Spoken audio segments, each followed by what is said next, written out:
Good day, this is Eitan Wallace with 17 News. We thank you for joining us here for our digital-only edition of 17 Minutes With, and today we are pleased to have County Supervisor for the 4th District, David Couch, with us. It is a pleasure to have you with us as well, and let's get started. This is 17 Minutes with Mr. Supervisor. Thank you for taking the time. My pleasure. Good to be with you. Thank you. So with that, I will begin the 17 minutes exactly now. First question, your full legal name? David Ray Couch. Let's get right on to who you are. Born and raised where? I was born and raised in Bakersfield. I attended local public schools and went to BHS, Bakersfield High School. You know, if you're once a driller, always a driller. That's the saying we have around here. And I attended San Jose State University on a tennis scholarship. And while I was there, I obtained a bachelor's in science and business administration with a concentration in accounting. Came back to town. Got a job with Occidental Exploration and Production Company, which now is known as CRC or California Resources. Spent some time in the oil business with them and with a smaller oil company, and then in the oil service business. And then I got into a business that I'd always been interested in, and that was the brokerage business. And I spent about 25 years with Dean Witter, Smith Barney, and Morgan Stanley. And after that, where did you go? Well, it was during those 25 years. Part of that time, about 14 years, I spent on the Bakersfield City Council. Which was really my first introduction to local government. And at that point, I ran for the Board of Supervisors in 2012 and won and took office in 2013. And what inspired you to go into politics? It's interesting. I received a phone call when I was at my office one day, and somebody said, "Hey, we're looking for somebody to run for the City Council." And I said, I don't know anything about that. I wouldn't be interested in that. I couldn't help you. And I got another phone call exactly like that about a week later, and then a third phone call from someone that I knew pretty well. And I finally said, "What's going on?" And the community was looking for somebody to run for that office, and I took a look at what it would take to do that. And looking back on it, there's no way I probably should have won that, but I did, and it turned my life in a direction that it certainly wasn't going. I had never had any intention of running for public office, but once I got into it, I really enjoyed it, and I began to see the relationship between city government and county government and state and federal government, and the next logical step for me was after about 14 years. Nobody does 14 years on the Bakersfield City Council, by the way, as a stepping stone to anything. If they do, they ought to have their head examined. But it was a good time for me to run for the board was in 2012, so I took the opportunity to do that. You served 14 years on the City Council. What are you most proud of for your work there? One of the things I'm most proud of is where we're standing right now. I recall one night at a council meeting that we were adopting the map for this development right here, and I noticed that it had a really nice linear park alongside the bike path, and I said, I'm going to keep my eye on that development, and when it opens up, I'm going to come in and I want to get one of those lots. I think that's going to be a nice place to live. And we have a 32-mile long bike path. Part of it's right here. Coincidentally, there's a 32-acre park, a very short walk from here up the bike path. This is just a really nice area of town to live in. We have, coincidentally, one of the first, the first joint police substation and fire station over here on Buena Vista Road. That was a project that I was very involved in. I'm very proud of that. I'm very proud of this whole area where I happen to live right now and the way it's developed. It really is a beautiful park. It's nice. So you spent that time as city councilman for 14 years. Then why'd you decide to run for county supervisor? You know, I saw the interaction between the city and the county, and I thought that I could do some good at the county. And Supervisor Watson was retiring, and it was an open seat, and I thought that there is a good time to run for that seat if I'm ever going to do it. And so I took the opportunity in 2012 to do that. I was fortunate enough to win. The voters were kind enough to me to put me in that seat, and I've been very honored to serve them since then. With about 13 minutes left, I do want to ask about this race. Technically, you've served 1.5 terms as supervisor. What are you most proud of? We've had some real challenges. Right after I took office or assumed office, we had the price of oil fall from about $100 a barrel down to $20, and that left the county with a massive structural deficit of $70-some-odd million. And the board was very responsible in the way we acted. We adopted a 4-year financial plan to work our way out of that budget. It included spending reserves. It included budget cuts over those 4 years, and just obtaining those budget cuts through attrition, so we didn't have massive job layoffs, and we didn't have disruption to the organization. I'm proud of the way we've handled that. It's been difficult on our employees because they had already gone through the issues in 2007, 8, and 9. So it's been hard on them to not see pay increases for many years, and I recognize that, and we would love to do something for them. But we are halfway through our financial plan, and we're more than halfway through addressing the structural deficit that we incurred. So I'm proud of the way we've handled that. I'm proud of restoring the Rural Crimes Division to the Sheriff's Department. I'm proud of some of the developments that you're seeing come to Kern County. For example, we've adopted policies that incentivize businesses to come here to Kern County to open. We recently announced that L'Oreal was coming to Kern County, to the Tejon Industrial Park. That's 150 good-paying jobs. And as you know, we also recently announced that Amazon will be coming here. That's about 1,500 full-time, good-paying jobs and about 300 more jobs during the Christmas season. And a lot of people follow Amazon. There will be others that will come right behind them. There's only 75 fulfillment centers in the country, and we were fortunate enough to get one of them. So I'm proud of the way we do business. I'm proud that people are willing to come here and do business. And I'm just proud of the way we're addressing our structural deficit at the same time.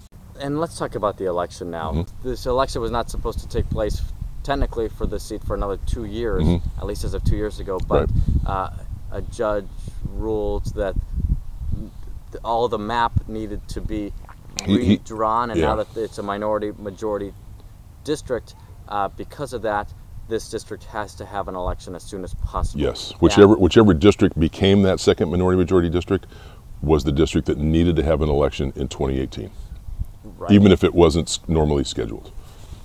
And how do you feel about the judge's decision? You know, that part of the decision it makes some sense to me. If the map was wrong, if the map was done illegally,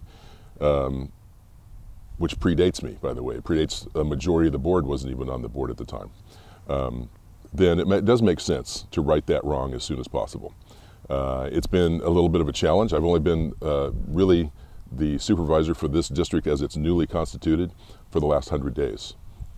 So when we knew that decision had been made and we knew we were going to sort of where we were headed with the lines, we began to reach out to other areas in the district, the new areas in the district, the council members, the school board members, and just start to get to know the leaders in those areas, the chambers of commerce, members of the Chamber of Commerce, and visiting those areas and getting to know what their needs are. And really what I'm going to do here is I'm going to do exactly in this new district what we did in the old district. We just worked hard, we addressed people's issues, and we tried to do exactly what we've done with L'Oreal, with Amazon. We'll bring the same types of things to the new 4th District. And I do want to stay on that matter for a moment. Jose Gonzalez, president of the Lamont Chamber of Commerce, and Mayor Grace Vallejo of Delano are your opponents in this race. Both have said that the district has not been adequately represented and is lacking resources. What's your response to that? Let me agree with them. If they feel it hasn't been adequately represented, I don't think they could actually say that for the last 100 days. If they would like to say that for anything prior to June 22nd, they're more than free to say that. But if they really want to take a look at what was done prior to June 22nd and what's been done since then, I think you would see a marked difference. It's a good talking point until you know the other side of the facts. And so how has it been the last 100 days? You know, it's a challenge, but it's always interesting. I like meeting new people, and we've met a lot of really great people. What I have found in talking to the people in Lamont and Arvin and Buttonwillow and Shafter and Delano is they want exactly what the people here in Seven Oaks want. They want their potholes fixed. They want a clean park. They want better schools. We all think we're really, really different, but we really, at the bottom line, we all kind of want the same thing. We just want a nice neighborhood to live in. We want it to be safe. We want a better future for our kids. We want what everybody wants, pretty much the same thing. We just, I think, sometimes think we're very different, and we're really not that different. Local elected offices are nonpartisan. City councils, school boards, board of supervisors, you don't put your party designation on the ballot, and we don't really act that way. We deal with local issues and we address local concerns. And when people call our office with an issue or concern, we handle that. We don't ask them what party they're with. We don't ask them what religion they are or which what's their country of origin. We just work on the problem. And we try to work proactively so that we don't even get those phone calls. But I'm proud of our constituent service in that regard. I look at myself as being, and you have to, I think, you have to be a supervisor for everyone, not one particular segment of the population. And if you follow that, if you stick to that, I think you'll be successful. And on that note, with about, I would say now about 7 minutes left, okay. I do want to ask you, what are your issue priorities going into the election? What do you care most about? We have to continue the 4-year financial plan. There can be some tweaks and adjustments to it, but we've got to get through addressing the structural deficit, number one. That is the most important. That's one of the most important things that any elected official does, and that's adopt a budget and stick to it, because that really tells you where your priorities are. We clearly prioritize public safety. That is the lion's share of our budget, but we try to balance that by addressing other community concerns, whether it's new roads, maintaining roads, filling potholes, whether it's human services, recreation. We're working on some new concepts in Lamont and in Delano. I think Delano is sitting on a gold mine, frankly. They have a new commercial development. They've got a county-owned soccer park that the city leases. We have other county land adjacent to that. I think if we put our heads together and work together, we could come up with a recreation facility that would draw from all around, bringing people outside the area to Delano to spend their money there, spend the night there in the hotels. There's some very nice hotels there. There's some great restaurants there now. And that's what Delano needs. They need people to come there, spend their money, and then go home. It's what every city kind of needs if you look at it from a business perspective. That's what we're doing from a county perspective in some of our unincorporated areas. With about 5 minutes left, let's talk a little about your personal life. Okay. What do you like to do in your hobbies, and what's your favorite part about Kern County? I have gotten back into playing tennis.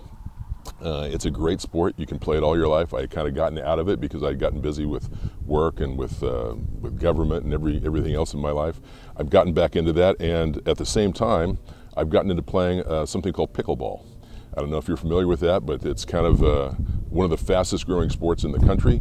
It's multiple places in Bakersfield and Kern County. You now have courts that people are playing it, so I've gotten into that.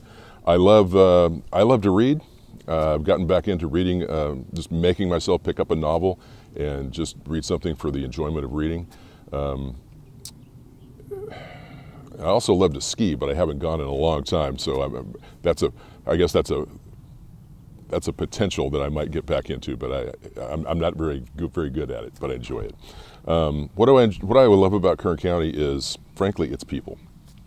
I grew up here, and I have a lot of friends here. I've had them for a long time, and Kern County people are just hardworking. There's an ethic here, a work ethic, and a moral ethic here that you don't find everywhere. People that move here notice it right away. They notice that people are friendlier, they're nicer. You have to like that about a community. And we're also pretty tough. We don't have everything that some other communities have, but we make it work. And I think that's a testament really to just the people in Kern County that really make this place go. And speaking of people, are you able to tell me a little bit about your family? You raised your children here? I've got kids in Idaho. I've got one still here, and there's 7 grandkids now, so they keep me pretty busy. Congratulations. Thank you. Speaking of people, what's your message to the constituents in this district? I would have them take a look at my record in the district in the last 5.5 years.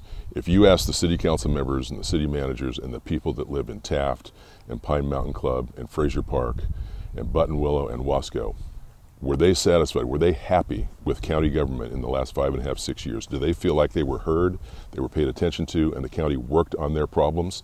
I think you would almost get a unanimous yes. We're going to bring that same type of approach to Lamont and Arvin and Shafter and Weed Patch and Delano and McFarland. We're just going to do the same type of hard work and the same type of constituent service that we have done for the last 5.5 years in all these new districts. If people will give us a chance, we will show them what we can do. When voters see your name on the ballot this election day, what do you hope goes through their minds? I hope they think, That guy, I've heard people talk about him, and he's done a good job. I hear people say that. You know, we were in Lamont last night, and we had a movie in the park event, just a simple little event. But I heard people in the line coming through, and several people came up to us and said,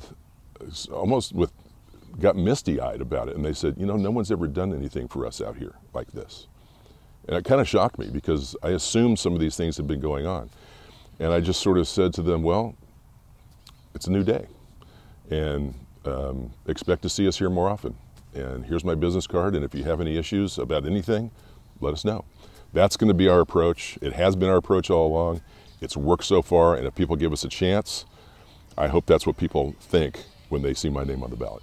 And Supervisor Couch, we're just at about 17 minutes. Is there anything else you'd like to add before? No, I really appreciate 17 doing this. I think it's an important service to get information to the voters. I encourage everyone to vote, and I encourage them to vote for me.